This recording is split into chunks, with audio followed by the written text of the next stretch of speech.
Sepak bola adalah olahraga paling populer di dunia. Dari benua Amerika sampai Asia, sepak bola menjadi olahraga yang diminati semua kalangan, karena aturan main yang relatif sederhana dan bisa dilakukan di mana saja. Entah itu di lapangan, halaman rumah, bahkan di gang atau jalanan. Saking populernya sepak bola, ia sampai menjadi identitas dari suatu masyarakat atau bangsa. Umumnya, setiap wilayah seperti kota atau provinsi punya klub sepak bola mereka masing-masing, yang berkompetisi pada sebuah turnamen di tingkat regional atau daerah, nasional, bahkan internasional. Karena setiap wilayah atau negara punya klub sepak bola mereka sendiri, tak jarang sepak bola menjadi ajang untuk mengadu satu wilayah dengan wilayah lain. Dari situ, terbentuklah tren rivalitas. Contohnya, di level antar klub, kita bisa melihat rivalitas klub La Liga Spanyol antara Real Madrid dan Barcelona, dengan sebutan Derby El Clasico. Sedangkan di level antar negara, kita bisa melihat rivalitas antara timnas Argentina dengan Brazil atau antara timnas Indonesia dengan Malaysia di Derby Nusantara. Rivalitas di sepak bola tidak hanya terjadi pada para pemain yang bertanding di lapangan, namun merembet ke tribun, di mana fans masing-masing klub atau tim yang bertanding melakukan provokasi ke pemain dan fans tim lawan. Tak jarang, provokasi ini kemudian menyebabkan keributan dan perkelahian, baik itu di dalam atau di luar stadion. Namun tahukah kalian, sebuah pertandingan sepak bola ternyata pernah menciptakan tragedi peperangan yang melibatkan dua negara dengan korban mencapai puluhan ribu orang?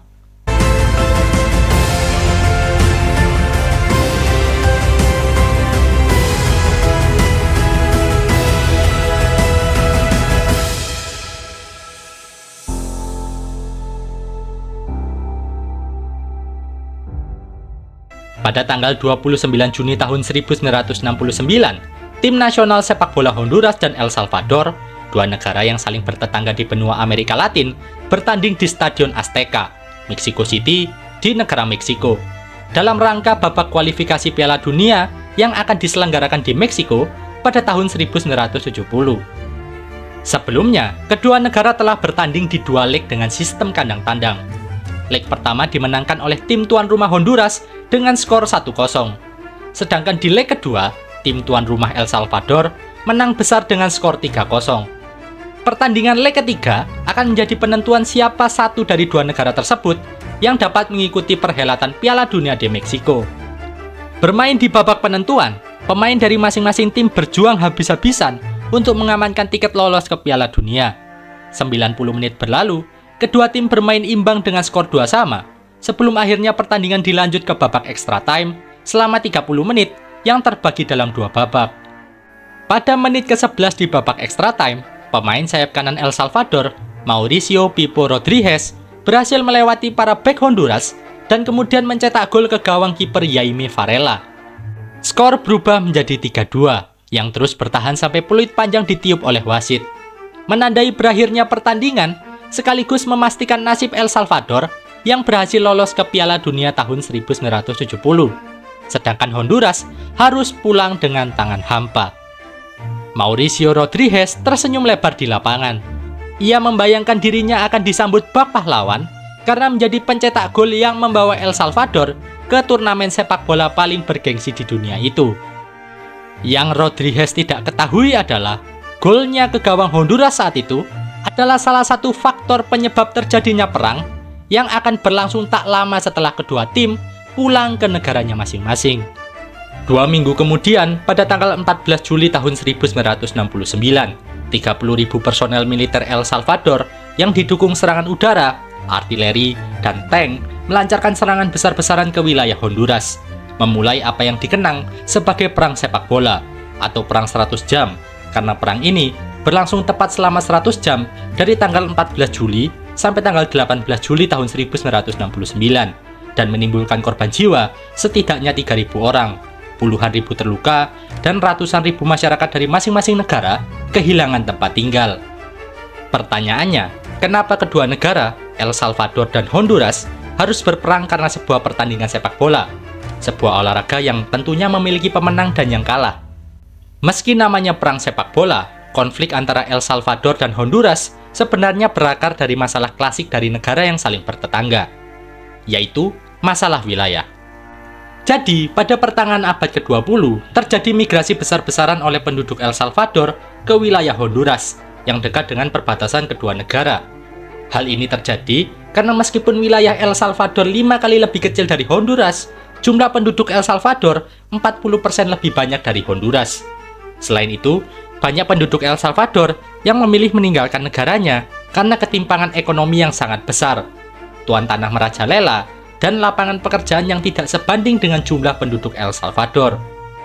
Memasuki tahun 1960-an, diperkirakan lebih dari 300.000 penduduk El Salvador dan keturunannya setelah menikah dengan penduduk lokal tinggal dan menetap di wilayah Honduras, baik itu secara legal atau ilegal, menyebabkan sekitar 10% total populasi negara Honduras diisi oleh imigran El Salvador dan keturunannya. Semakin besarnya jumlah populasi imigran dari El Salvador menjadi kekhawatiran pemerintah Honduras. Pasalnya, para imigran ini memanfaatkan luas dan murahnya harga tanah di Honduras untuk membangun pemukiman dan komunitas El Salvador. Selain itu, para imigran El Salvador sering merebut lahan kosong atau enggan membayar pajak kepada pemerintah dan para tuan tanah Honduras. Kegiatan pertanian yang dilakukan imigran El Salvador juga membuat United Fruit Company, perusahaan asal Amerika Serikat yang menguasai sebagian besar sektor ekspor dan impor buah dan berpengaruh besar pada ekonomi Honduras, rugi besar. Oleh sebab itu, United Fruit Company, para tuan tanah, dan beberapa perusahaan besar Honduras lalu membentuk sebuah aliansi bernama Federación Nacional de Agricultores y Ganaderos de Honduras, yang kalau diterjemahkan dalam bahasa Indonesia, artinya Federasi Nasional Petani dan Peternak Honduras.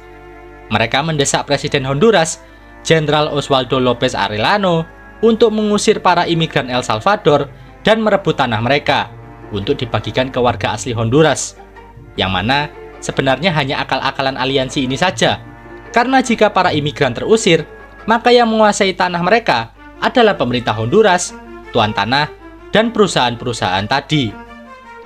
Menanggapi permintaan aliansi, pada tahun 1966, pemerintah Honduras melakukan reformasi pada undang-undang agraria mereka.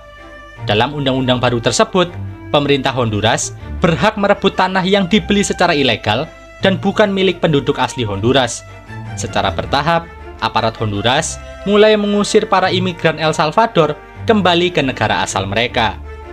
Meski secara hukum apa yang dilakukan pemerintah Honduras sudah benar, masalahnya, di lapangan, mereka juga mengusir orang-orang El Salvador yang membeli tanah secara legal, menikah dengan orang Honduras, dan secara administratif sudah menjadi warga negara Honduras, hanya karena mereka tercatat sebagai imigran.